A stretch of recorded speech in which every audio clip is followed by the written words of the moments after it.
Greetings, this is Christopher Hilt, and today we're talking about LoAire Solo Adventures from the Hilt. Now this is actually two adventures for our game system Lenharrow, which is why I have this here, because you could use this book to create characters. We're also releasing our enhanced edition that has our player's guide and our referee's guide separate. With our light edition, we got a player's guide, ref's guide, creature guide, and an adventure all in one. This doesn't really need that other than making a character, and of course you need dice and a pencil, but LoAire Solo Adventures is actually two separate adventures. The first one is a basic adventure which works with the light edition, as everything does. I'll just go ahead and read the back here to give you the gist of what's going on in this here book. LoAire Solo Adventures has two complete adventures that are designed to be played with a character created using the Lenharrow Fantasy Adventure Game, and is compatible with both the light and enhanced editions. Killer Pass is a basic ASR, or adventure status rating, adventure taking place in a mountain cave found out of need for survival, and to get out of a blizzard. The Gauntlet is an intermediate adventure set in an elaborate two-level dungeon located beneath a roadside inn. Will you dare challenge the Gauntlet? Players can enjoy gaming without the necessity of a referee. Have fun exploring both of these adventures on your own or with a group. This supplement has completely contained rules for playing the game. All that is required is a Lenharrow character created using either Lenharrow Fantasy Adventures, the aforementioned Light Edition, or the Lenharrow Player's Guide Enhanced Edition, both from Hilt Lore Books. LoAire Solo Adventures incorporates an event system that will enhance the overall experience of solo RPG play, attempting to simulate what only a referee can provide. This quick and fun set of adventures can be converted by referees for their ongoing campaigns, but is intended for players that want to have a little extra adventure in their character's life. A helpful thing when no one wants to run a game, but be warned, solo gaming can be addictive. Now, that all being said, we're going to be looking at the Kindle edition here in just a bit, and I'm going to give a pretty thorough overview of it, except I'm not going to talk about the adventure itself at all, because I want that to be left up to surprise, and so that you can enjoy playing the game instead of looking at it. However, what I will do is I'll go over what is contained in the book. And the problem with the Kindle edition, however, is a lot of it just didn't come out the way I wanted to. I'm still learning how to make proper Kindle books or ebooks. There are decent charts in it, but they look so much better in the paperback. And since they're both so expensive, I recommend the paperback, but you can use the Kindle ebook if you want for a reference, but like I said, these charts are all on one page, and in the Kindle ebook, as you're going to see, is I don't know, it's just, it came out, I had it set up, I don't know why, when they converted it to the Kindle ebook, that they changed a lot of the charts and everything. And it's still usable, but the paperback is a lot better, especially for your charts. Let's see here, like I said, we'll go over this in the ebook, but the charts are a lot nicer in the actual paperback book itself. And it's not big enough to make a hardback, or I probably would have. But like I said, it's just two quick little adventures. Well, Gauntlet's not really that quick, but it's an intermediate adventure, so it's supposed to be a bit more elaborate, and it has sort of small details for the inn above, not a map or anything, but just enough to get you going. And then there's two lower levels, at basically a main level and then a dungeon level below that. Let's see. Now, what we do is we have the legend, which tells you how to play, like in most of our adventure setups is how we do things. And then we have what we call ending scenarios, or a coda, in our enhanced edition, and it tells you how to end each adventure once you've completed it, and it'll direct you in the text to the Chapter 3 ending scenarios. Then we have a section on the RPCs. Now, this chart is okay in the Kindle Reader, but looking at these is really difficult, and I have to admit, when I figure out how to fix it, I will resubmit a new Kindle book for Amazon. But for now, I recommend getting the paperback, which gives you started maps. And what this is you can either copy this or just use it right in the book. Now, these particular books are only $5 on Amazon, so it may be easier for you just to order another book, but if you can use your own graph paper and just start it as it shows. And then in the text, it'll direct you to a number, like 1 is here. And then it'll direct you, when you go through a door or something, it'll direct you in the text to the next, whatever number is in the next in the text. And you will draw that on your map, connecting it to where you're at. Pretty straightforward and simple. And then we do the same for the Gauntlet, a starting map of the first floor, and then the player's map, which gives you the area mapping contents. And then we do the same for the dungeon level, which you can start in quite a few different places here. It looks like 5, if I recall correctly, or 6. And then there's the player's map for that. Now, also we have, and I'm not gonna spoil it, we have the master maps, so that you know at the end how everything is supposed to look. So I'm going to quickly show you this here. This chart here is for all the creatures in the entire adventure, so that you have a quick reference instead of having to look in the creature guide every time. The reference is right here for all your statistics for creatures. And what we can do, and we call this a creature trip sheet or a CTS. And that is the quick overview of LoAire Solo Adventures. LoAire Solo Adventures is like a lot. It can be lots of fun, so long as you have a character ready and a pencil and some dice. And with that all being said, we'll jump right into the actual overview of the book. Okay, here we are. LoAire Solo Adventures. This is the cover that I did. I actually did this artwork on the computer myself. It was my first attempt. As I've said before in some of my videos, I'm not that much of an artist, really. But I thought this was decent enough, and so I used it for the cover of this LoAire Solo Adventures because it was a lone warrior with I like the moon backdrop. I did pretty good with that, and I thought the shield looked pretty decent. Now, like I said, it's not perfect, and you can tell I did this with Microsoft Paint. But when I made the book, this cover I turned out pretty decent. But when it was transformed into a Kindle book, it had these black borders. I'm not really sure why. Now,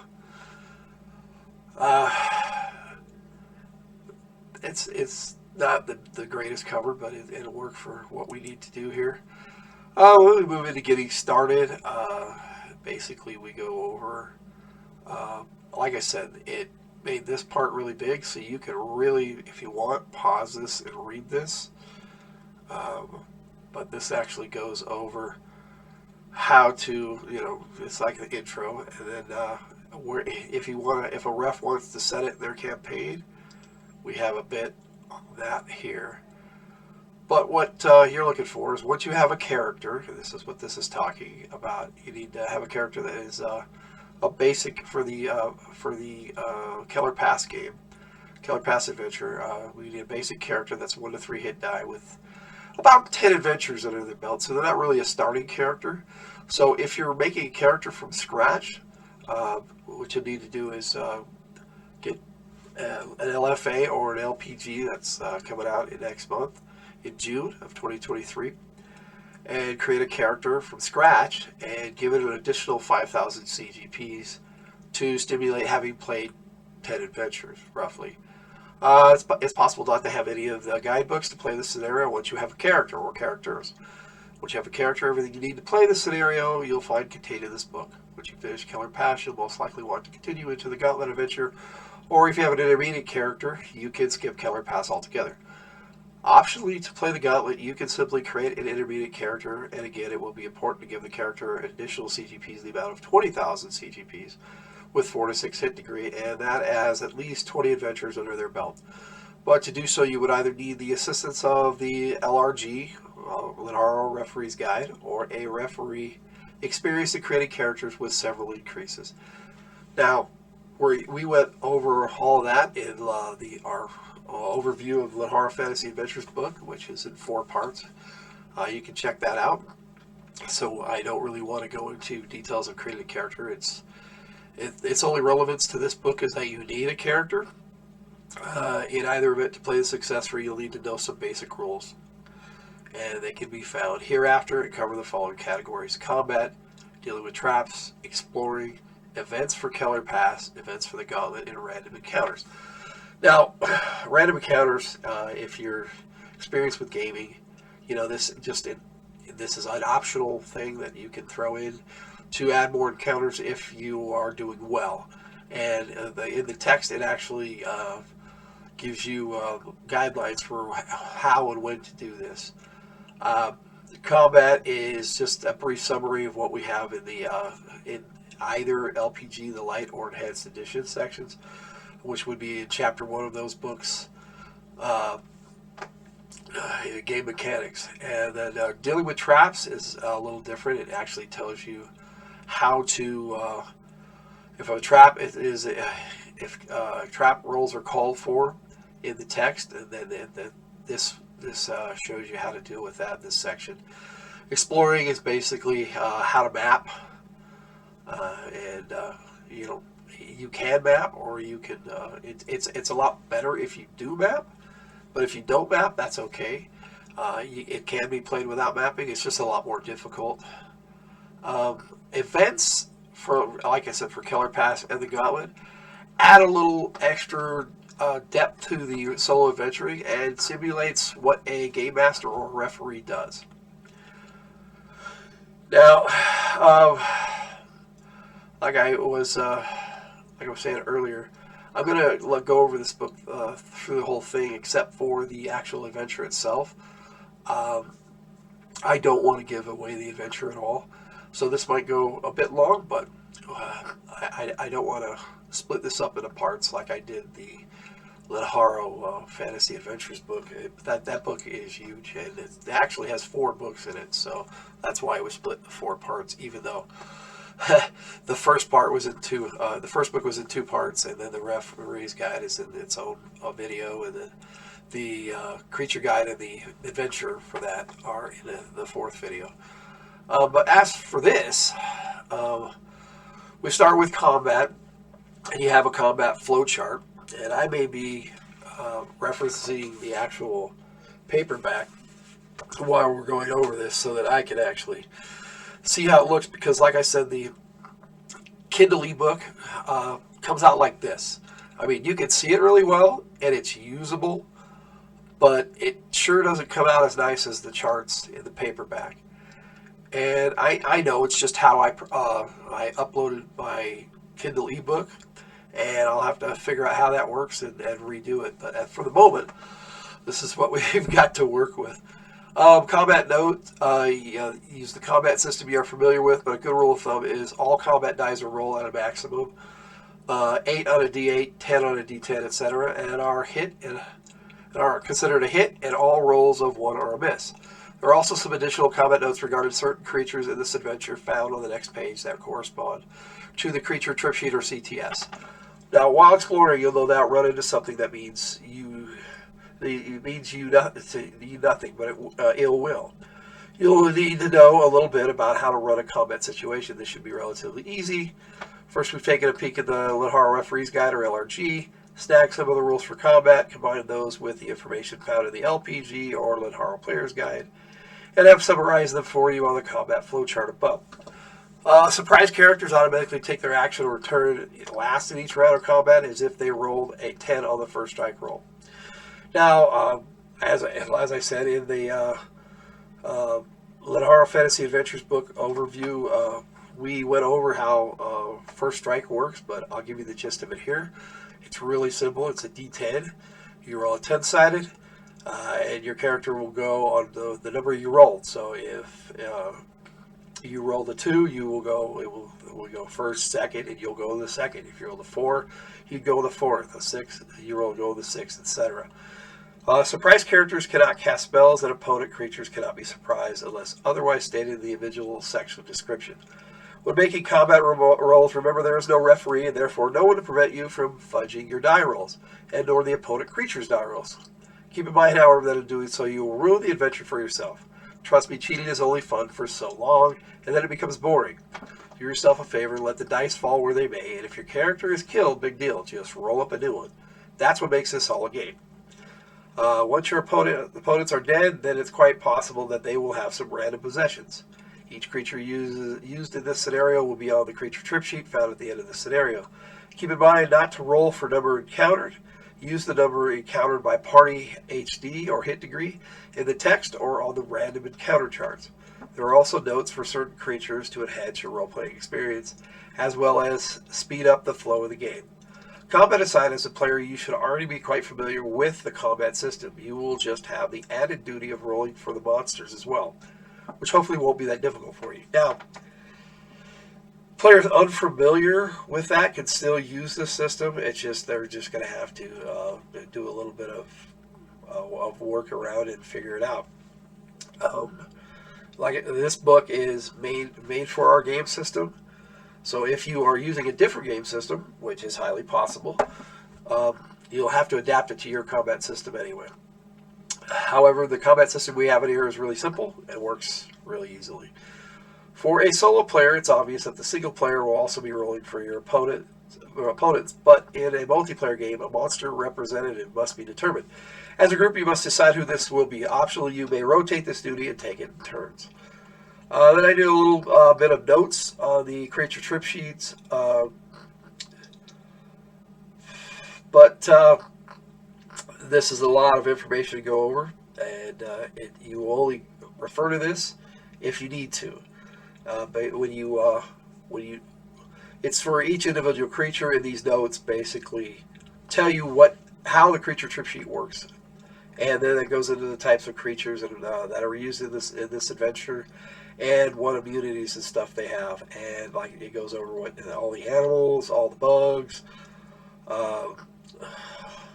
all the dweeber creatures, and dweeber creatures are anything that is created or affected by magic, like a goblin, or a good example is a construct or a gorgon. What's a gorgon is anything that can turn you to stone or can turn itself to stone and back and forth without penalty. After dweeber creatures, werewolf falls under that category, and vampires too, because they are not vampires, not necessarily undead. They're actually more similar to a werewolf in the fact that they have what is known as a malady or a super curse. And that you have to go through a process to either cure or not cure, depending on if it can be cured. And they are affected by magic. That's why they fall under the category of dweeber creatures. Then we go to humanoids like Cyclops. A Darkling is a human that comes from the underworld and grew up in the underworld and has penalties to sunlight, things like that. But they also get like hide shadows, and they gain a -4 penalty on a surprise rolls because they're very sneaky. A troll is a dragon man, and like I said, each one goes through and tells you what their immunities are. So they're just combat notes. And morphic creatures these are blobs and shape changers, like an acid cube, glass mimic. That's a type of shape changer. Then mystical creatures. These are like anything like dragons and fairy folk and anything that is magical in nature but is not corrupted. Dweeber creatures are technically corrupted, and most are evil. Not all, but most. So like your dryads, your imps, your manticore, your minotaur. These are These are your hybrids that fall under the mystical creature uh, category. Rust beetle. Uh, Most people would know what that is from playing other game systems. Just read the basic description, and you'll get the gist of it. Basically, it's a beetle that turns metal to rust almost instantly. And then we have planar creatures, which a planar creature is anything that is linked to a different dimension other than the prime material, which is Earth, or Lenharrow in this case. So like a crypt spider is an undead spider.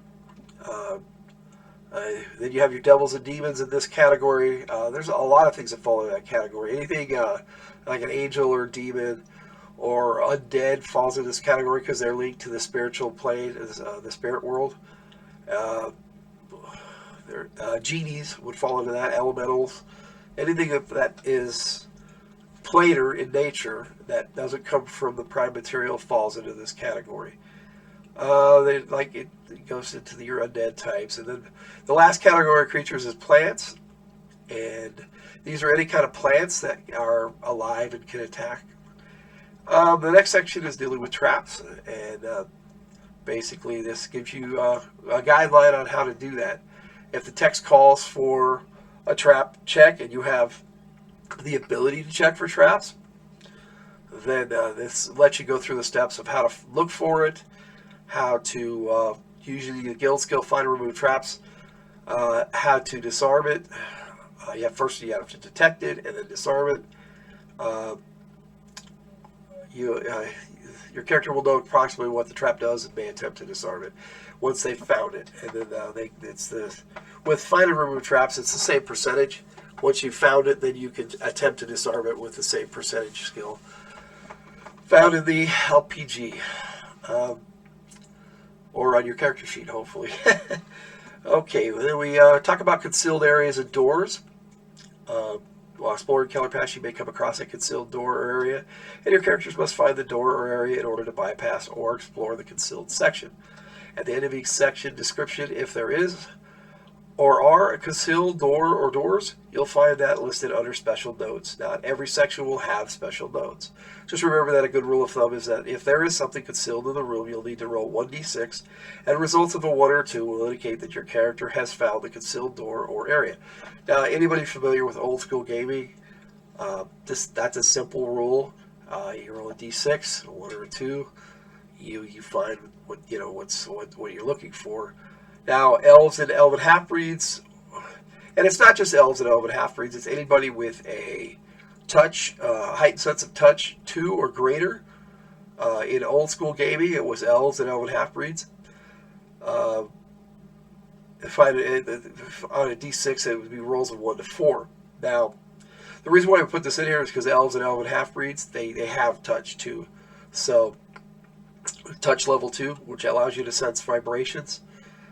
And that's how we determine in our game system how secret doors and stuff are found, concealed doors. Now, the difference between a concealed door and a secret door is a concealed door is mechanical in nature, and a secret door technically is magical in nature. Now, most game systems just call this a secret door. We had to differentiate it because we have races that can detect magic in our game system. So we had to determine what the difference between a magical hidden door was and a mechanical door. And we used just the terms concealed door for mechanical and a secret door for magic, if it involves magic. Like if it's an illusionary wall and it's not really there, that would be a magical effect. Another race to take note of is the guard, who sees traces of magic, like I was talking about. You'll be happy to know that all of the secret areas in the Keller Pass are simply concealed and have no magic involved. Therefore, guards will have to roll just like everyone else. We simplified that in this book so that everybody was same. No one got a special advantage in a solo adventure. Now, we may in the future write books that change that, but for the moment, this is what we've got. Then we go into what type of trap. Once you have found a trap, what the trap is, you roll up on this chart. Like I said, the charts in the paperback are so much better. I I've got to figure out how to make this work on a Kindle ebook. It does, for some reason, it doesn't like charts, and it likes to blow them up. And even though in every, even in a PDF, it doesn't look like this. It's weird. I tried uploading a PDF. I tried uploading a Word program. It still comes out like this. I don't get it, but I'll figure it out eventually, and I'll get a proper Kindle ebook. But for now, we have a really good paperback to use, and it's like I said, really inexpensive. Now, when you're exploring, like I said, at the back of the book, we have the appendices. Where in Appendix C, you'll find all the necessary maps to play both of the adventures in this accessory. Using the map instructions below to learn how to use the player's maps. Also, while exploring, lighting and resting need to be discussed and are therefore covered in this section as well. Now, I kind of went over that when we were taking a look at the book, the paperback earlier. This was basically going to go over the same thing, like mapping instructions. The starting player's map has been provided for you in Appendix C for each of the 3 maps used in this adventure. Now, like I said, I had a table of contents for the Kindle ebook, but for some reason it didn't translate. So what I did was I went through and I made a bunch of bookmarks. It's not as convenient as a table of contents, but it still works. You have permission to photocopy the mapping page for personal use, or simply use it as a base for the starting position on a piece of graph paper. Or you could just use the map of the book if you want. It's not reusable if you do that, but it can be done. The simplest thing to do is like this says, just take a piece of graph paper and use the player's map as a base to where your starting position is on a piece of graph paper. Everything is laid out for you long ways or landscape, so no guesswork is necessary. Just add each section or area to your map when indicated to do so in each section of the text. At the end of each section of the adventure, you'll find mapping information which will indicate what section of map piece to draw. To simplify things, each numbered map section matches the number of the section on the adventure. So, it doesn't go from you don't go 1, 2, 3. If you're in a section like you're in section 4 and it tells you to go to section 8, you would mark section 8 on your map. Whatever the text tells you to do, or list to which section of the map to draw, that's what you would draw. A little word about lighting. Unless otherwise specified in a box text or in an area description, there are lit torches found in sconces every 20 feet on the walls and in the hallways, providing ample light. These torches can be removed and taken to be used throughout the adventure. Optionally, a torch can be used as a weapon and is, in fact, a club for purposes of damage. But if the torch is lit, any creature struck will take an additional 1d4 points of fire damage. Of course, each time a lit torch strikes something, it has a 25% chance of being snuffed out. Word about resting. If you decide you need to rest at any time during the adventure, first you must find a secure area, and then you must roll for random encounters 5 times, once for each watch period during your resting period. Each random encounter roll causes you to lose 1 watch period of rest. You can only have a maximum of 3 random encounters per rest period of 8 hours. Now, like I said, if you're using your own system, go with what works for you. This is what we use for the purposes of this book. You can change this to however you're comfortable with. But this seems to work really well for us, so hopefully it'll work for you too. Now, when you've defeated a creature, this is where you give yourself CGPs or character generation points. After each encounter, give yourself the CGPs for any creature defeated listed on the CTS found at the end of this book, the creature trip sheet. Optionally, and most likely, if playing in a group, CGPs should be recorded on a piece of paper, a piece of scratch paper, and can be awarded after each adventure or gaming session has been completed instead of each encounter. For each event played, give yourself 100 CGPs. If an encounter includes earning a magical or special device award, your character gets an additional 250 CGPs. If you mapped out the entire Keller Pass map and survived, give yourself 50 CGPs. Mapping each of the gauntlet maps will earn your character 100 CGPs. These awards are for whichever player is mapping in a group. Ability and or talent checks, when you make one successful, you give yourself 25 CGPs and 250 50 while playing Keller Pass, and 250 while playing the Gauntlet. For every successful percentage skill check or feat made, give yourself 50 CGPs while playing Keller Pass, and 500 CGPs while playing the Gauntlet. If your character avoids a trap, see dealing with traps in this legend. Successfully award the characters 10 CGPs while playing Keller Pass, and 25 while playing the Gauntlet. And if the trap is disarmed successfully with the guild skill Find and Remove Traps, award that character 50 CGPs while playing Keller Pass, and 500 while playing the Gauntlet. For completing the Keller Pass adventure, give yourself 500 CGPs for each character in a group. For escaping the Gauntlet, see Chapter 3 for CGP awards. And then like I said, we're going to go into events. But as I said, you can use whatever system works for you, especially if you're using a level system. You'd want to give convert your creatures to whatever system you're using and give them whatever experience points based on each creature they defeat. Plus, you could give, like I said, for different CGP awards or experience point awards, as you feel it would work in your game system. That's why we recommend using the Lenharrow system, but it is a solo adventure. It can be converted fairly easily for experienced players to their system. Events for Keller Pass. In the text, it'll call for an event sometimes, and then you would roll a d10, and it would add a little extra bit to that encounter. Like say you rolled 4 or 5. If you roll a 4, it would be icicles, 1 per PC. Drop from the ceiling, making an agility check. That's during combat, or before combat or after combat. Whatever works for you when you decide to run the events. Basically, while you're playing, you will get a feel for what's comfortable for you, and go with that. Like I said, each event adds a little extra bit. Like if you roll a 5, it adds a potion. It's hidden among some tattered rags, and then they have little note numbers in them. And then after the events, we go over the notes for each one of those notes, like Keller Pass event notes. If that event needs notes, the notes are listed down here. Now we could go kind of skip on to the next part,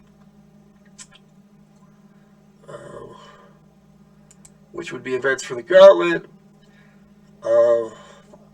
It's basically the same, only there's more events for the Gauntlet because it's a bigger adventure, an intermediate adventure.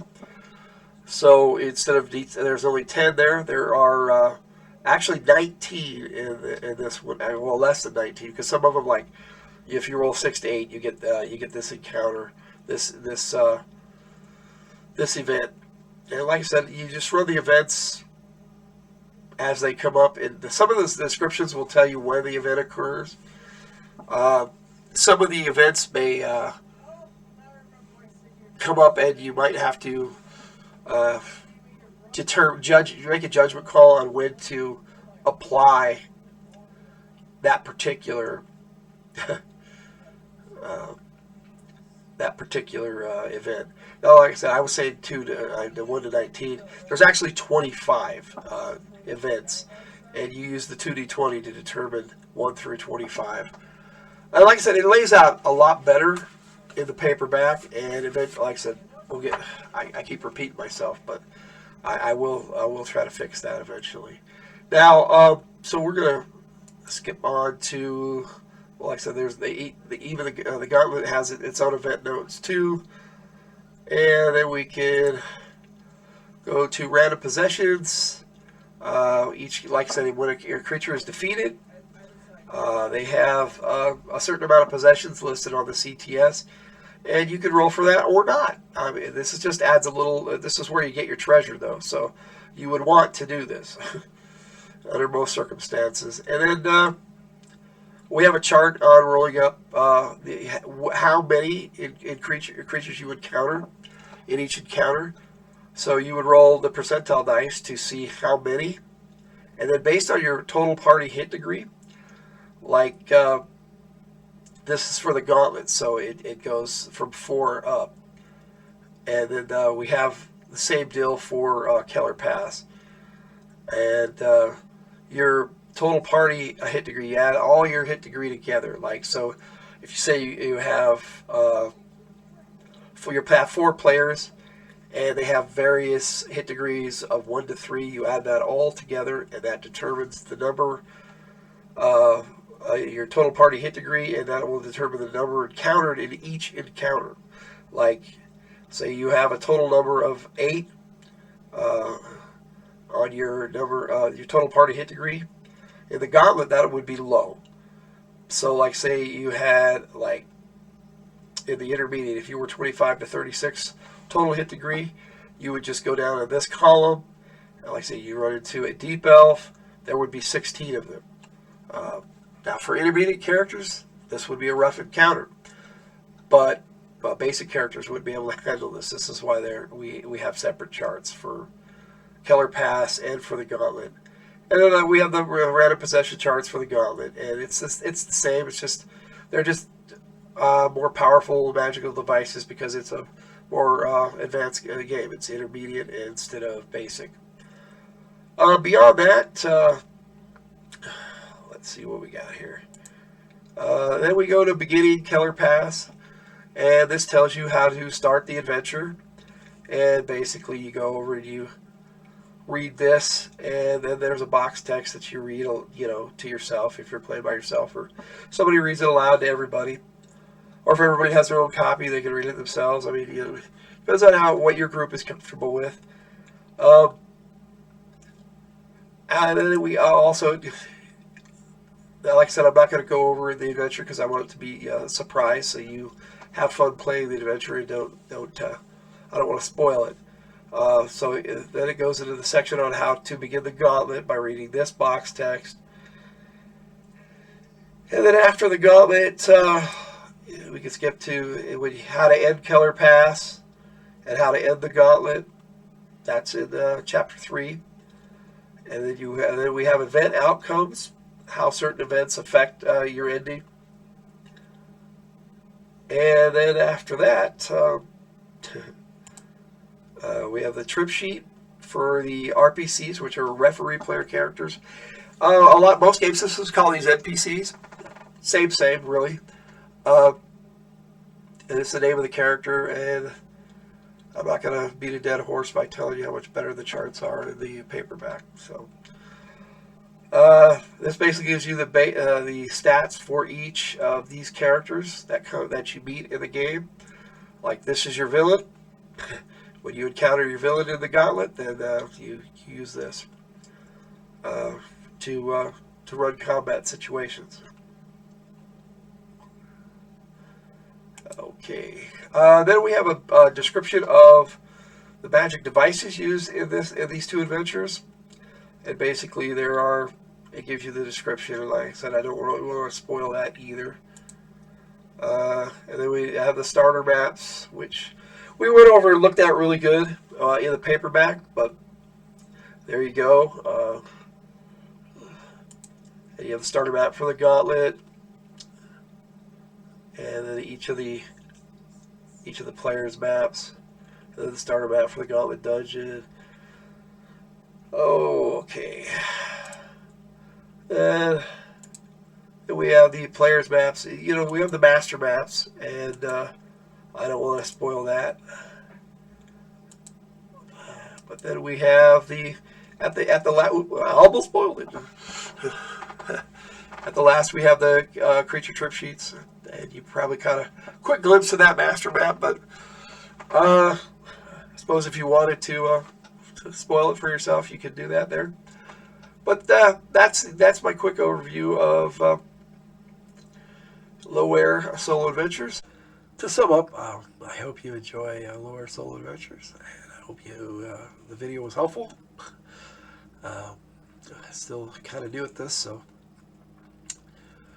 LoAire Solo Adventures, to me, my wife and I played this a bunch, and we get used to giving away as gifts to our gamers, and we didn't get any complaints. We got plenty of questions, but we have since tried to answer all those questions and put it in the text. Hopefully you can grab a copy of this and enjoy your gaming. With that all being said, Logan out.